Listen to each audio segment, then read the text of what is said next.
আমি এই ভিডিওতে যা করতে চাই তা হলো তোমাদের ধারণা দিতে চাই দুটো এলোমেলো চলকের ভেতরের কোভ্যারিয়েন্স, যেটা হচ্ছে দূরত্ব বা প্রত্যেকটা এলোমেলো চলক এবং তাদের গড় থেকে বা তাদের প্রত্যাশিত মানের দূরত্বের গুণফলের প্রত্যাশিত মান।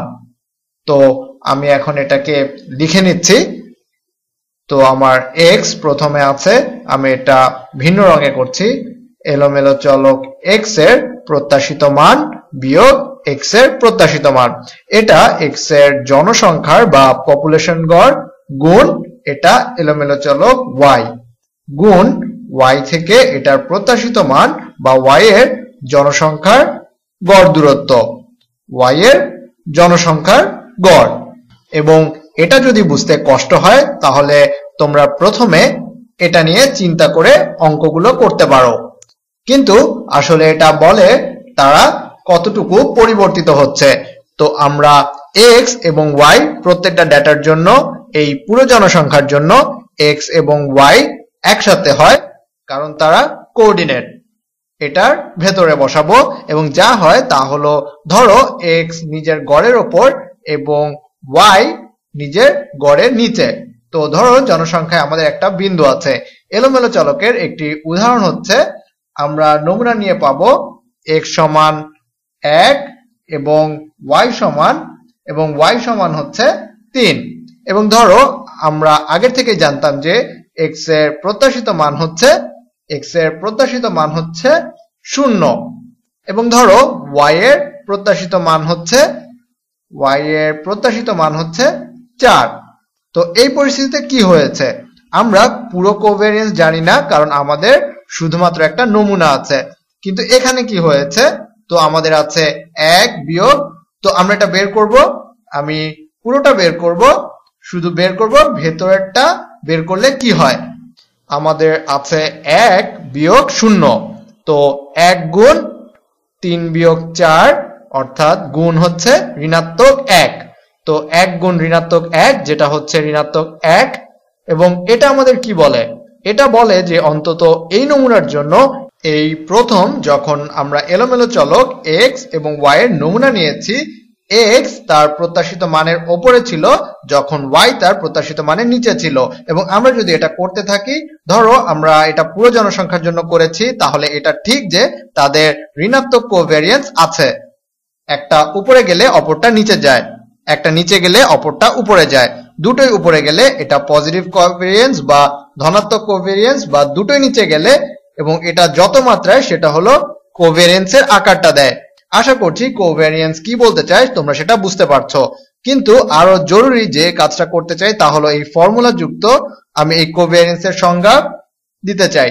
আমরা এই স্কয়ার প্রত্যাগতি দিয়ে যা করেছি এটা দিয়ে যুক্ত করতে চাই।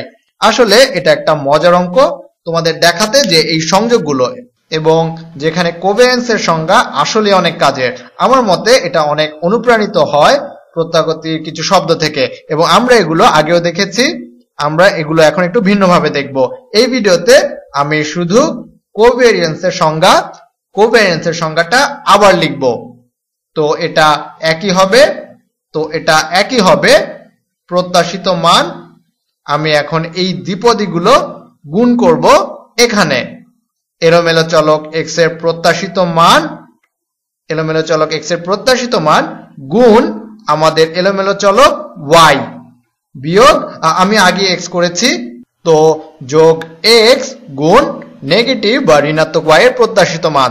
তো আমি বলছি ঋণাত্মক x গুণ y এর প্রত্যাশিত মান, এবং এই নেগেটিভ চিহ্ন বা ঋণাত্মক চিহ্ন এখান থেকে আসে। তারপর আছে ঋণাত্মক x এর প্রত্যাশিত মান গুণ y বিয়োগ x এর প্রত্যাশিত মান গুণ এই y। এই বন্টনের বৈশিষ্ট্য আমরা দুইবার করছি। শেষে আছে ঋণাত্মক x এর প্রত্যাশিত মান গুণ ঋণাত্মক y এর প্রত্যাশিত মান, এবং নেগেটিভ এখানে বাতিল হয়ে যায়, তাহলে থাকে যোগ x এর প্রত্যাশিত মান গুণ y এর প্রত্যাশিত মান। আবার বলছি x এর প্রত্যাশিত মান গুণ y এর প্রত্যাশিত মান, এবং অবশ্যই এটা এই পুরোটার প্রত্যাশিত মান। এখন দেখি এটা আবার লিখি। তো কিছু এলোমেলো চলকের যোগফল বা যোগফল এবং বিয়োগফল হচ্ছে তাদের প্রত্যাশিত মানের যোগফল বা বিয়োগফল। এটা একই হবে এবং মনে রাখো যে প্রত্যাশিত মান অনেক জায়গায় গড় বা ক্রমাগত বন্টনের সম্ভাবনা ভরের যোগফল বা সম্ভাবনা ভরের ইন্টিগ্রাল হিসেবে নেওয়া যায়। আমি আবার বলছি যে ক্রমাগত বন্টনের সম্ভাবনা ভরের যোগফল বা সম্ভাবনা ভরের ইন্টিগ্রাল হিসেবে নেওয়া যায়। যাই হোক, আমার মনে হয় এটা আমরা আগেও দেখেছি, তো এটা আবার লিখছি। এটা হচ্ছে এলোমেলো চলক এক্স ওয়াই এর প্রত্যাশিত মান এক্স গুণ ওয়াই। আমি ভিন্ন রঙে করার চেষ্টা করছি। ঋণাত্মক এক্স গুণ ওয়াই এর প্রত্যাশিত মান বিয়োগ এক্স এর প্রত্যাশিত মান গুণ বিয়োগ এক্স এর প্রত্যাশিত মান গুণ ওয়াই এর প্রত্যাশিত মান গুণ হচ্ছে ওয়াই এর প্রত্যাশিত মান। আমি এখানে ঠিক রংটাই ব্যবহার করছি। তারপর বিয়োগ এটা প্রত্যাশিত মান বিয়োগ প্রত্যাশিত মান। এখন আমি এখানে ব্র্যাকেট বন্ধ করছি এটার এখানে। এখন এক্স এর প্রত্যাশিত মান গুণ ওয়াই। আমি জানি এটা একটু বিভ্রান্ত লাগছে ভেতরের প্রত্যাশিত মানের জন্য, কিন্তু সোজা করতে তোমরা ভেতরের প্রত্যাশিত মানগুলো সংখ্যা হিসেবে চিন্তা করতে পারো, তোমরা এগুলো জানা হিসেবে চিন্তা করতে পারো। আমরা এগুলো পরে বের করে নেব, কারণ একটা প্রত্যাশিত মানের প্রত্যাশিত মান হচ্ছে একটি প্রত্যাশিত মান। আমি এটা এখানে লিখছি আমাদের মনে রাখার জন্য। এক্স এর প্রত্যাশিত মানের প্রত্যাশিত মান হচ্ছে শুধুই মাত্র এক্স এর প্রত্যাশিত মান। এভাবে চিন্তা করো, এটা এলোমেলো চলকের জনসংখ্যার গড় হিসাবে চিন্তা করতে পারো। তো এটা জানা থাকবে, এটা বাইরেই আছে। তো এটার প্রত্যাশিত মান শুধু নিজেই হবে। প্রত্যাশিত মান যদি 5 হয় তাহলে এটা 5 এর প্রত্যাশিত মান বলার মতোই।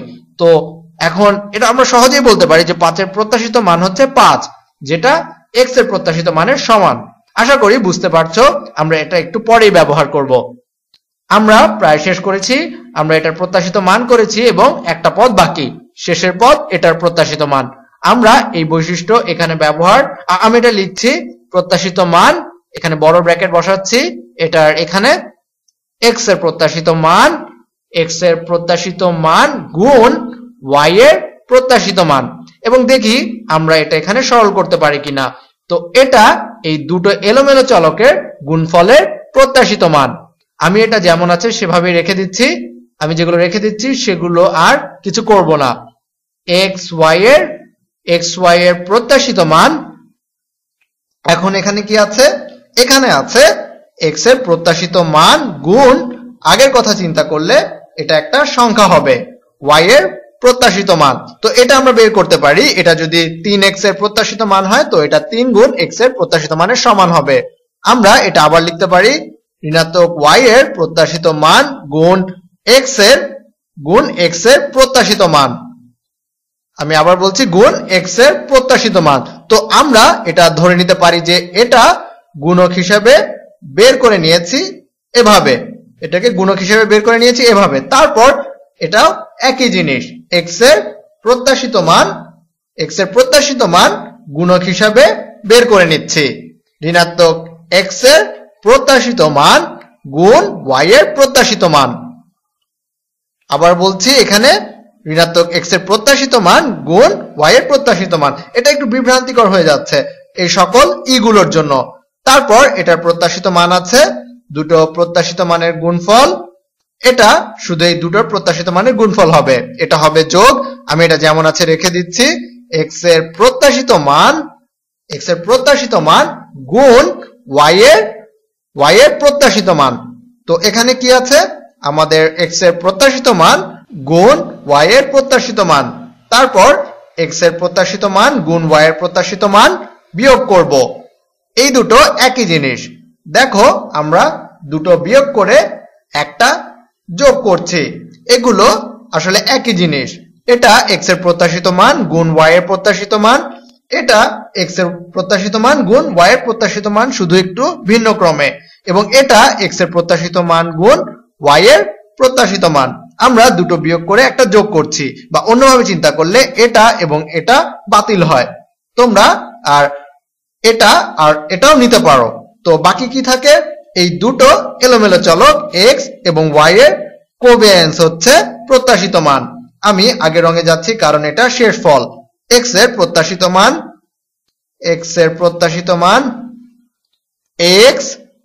x গুণ y এর প্রত্যাশিত মান বিয়োগ y এর প্রত্যাশিত মান গুণ x এর প্রত্যাশিত মান। আবার বলছি y এর প্রত্যাশিত মান গুণ x এর প্রত্যাশিত মান। আমরা এই প্রত্যাশিত মান বের করতে পারবো যদি এই সবগুলো এলোমেলো চলকের সম্ভাবনার ঘনত্ব বা ঘনত্ব ফাংশন ব্যাপারে সবকিছু জানি, অথবা যদি পুরো জনসংখ্যা যেখান থেকে আমরা নমুনা নিয়ে এই উদাহরণ পেয়েছি। কিন্তু যদি আমাদের শুধু নমুনা থাকে তাহলে কিভাবে অনুমান বের করব? তো এটা যদি অনুমান করি তাহলে প্রত্যাশিত মান, যদি কিছু ডেটা দেওয়া থাকে, কিছু কোঅর্ডিনেট দেওয়া থাকে, এখন দেখতে পারবে প্রত্যাগতিতে যা করেছি তার সাথে সম্পর্ক কি। x গুণ y এর প্রত্যাশিত মান অনুমান করা যায় x y এর গড়ের গুণফল থেকে। এটা হচ্ছে x ও y এর নমুনা গড়। আমরা এখানে সবগুলো x ও y নিব এবং তাদের গুণফল বের করে তাদের গড় বের করব। এটা x ও y এর গুণফল, তারপর এটা এখানে y এর প্রত্যাশিত মান y এর নমুনা গড় দিয়ে অনুমান করা যাবে। x এর প্রত্যাশিত মান x এর নমুনা গড় দিয়ে অনুমান করা যাবে। তো এলোমেলো চলকের কোভ্যারিয়েন্স কি দিয়ে অনুমান করা যাবে? এটা হচ্ছে তাদের গুণফলের গড়। নমুনা থেকে বিয়োগ y এর নমুনা গড় গুণ x এর নমুনা গড়। এখন এটা একটু চেনা চেনা লাগার কথা, কারণ এটা কি? এটা ছিল লব। এটা হচ্ছে লব যখন আমরা প্রত্যাগতি রেখার ঢাল বের করেছিলাম। তো আমরা যখন প্রত্যাগতি রেখার ঢাল বের করেছিলাম তখন আমি এটা আবার লিখছি তোমাদেরকে মনে করানোর জন্য। এটা আসলে ছিল আমাদের ডেটার গুণফলের গড় বিয়োগ y এর গড় গুণ x এর গড়, এবং এরপরে পুরোটাকে ভাগ x স্কয়ারের গড়, এবং এটা এভাবেও দেখা যায় x গুণ x এর গড় হিসেবে। কিন্তু আমি এখানে সুবিধার জন্য x স্কয়ার লিখছি বিয়োগ x এর গড় স্কয়ার। এটা ছিল, এভাবে আমরা প্রত্যাগতি রেখার ঢাল বের করেছিলাম। আরো ভালোভাবে চিন্তা করতে, যদি ধরি যে প্রত্যাগতি রেখা বিন্দুগুলো বিষমমণ্ড বিন্দুর নমুনা, তাহলে বলতে পারি যে আমরা অনুমান করছি প্রত্যাগতি রেখার ঢাল অনুমান করছি। তোমরা এই চিহ্নটা অনেক বইতেই দেখতে পারবে, আমি তোমাদেরকে বিভ্রান্ত করতে চাই না। আমরা একটা জনসংখ্যার প্রত্যাগতি রেখা অনুমান করছি এটার নমুনা থেকে। এখন এটা এখানে, এতক্ষণ আমরা যা শিখেছি এটা এখানে x ও y এর কোভ্যারিয়েন্সের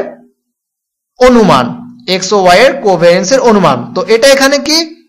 তো আমি বলেছি এটা আমরা লিখতে পারি, নিচেরটা লিখতে পারি x গুণ x এর গড়, যেটা x স্কয়ারের সমান, বিয়োগ x এর গড় গুণ x এর গড়, এটাই x এর গড় স্কয়ার।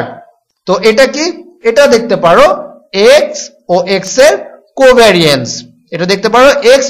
কোভ্যারিয়েন্স। কিন্তু আমরা আগেই জানি এটা কি। আমি এটা অনেক আগে শিখিয়েছি যখন আমরা কোভ্যারিয়েন্স সম্পর্কে পড়েছি। নিজের সাথে কোভ্যারিয়েন্স হচ্ছে আসলে ভ্যারিয়েন্স। এটা আসলে এই এলোমেলো চলকের ভ্যারিয়েন্স, এবং এটা তোমরা নিজেই দেখতে পারো। আমরা যদি এই y-x এ পরিবর্তন করি তাহলে এটা হবে x বিয়োগ x এর প্রত্যাশিত মান গুণ x বিয়োগ x এর প্রত্যাশিত মান, বা এটা x বিয়োগ x এর প্রত্যাশিত মান স্কয়ার।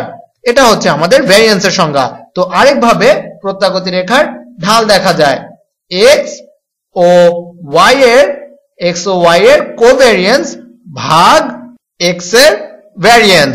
আমরা এটা স্বাধীন এলোমেলো চলকের ভ্যারিয়েন্স হিসাবেও দেখতে পারি। এটা এখানে হচ্ছে আমাদের প্রত্যাগতি রেখার ঢাল।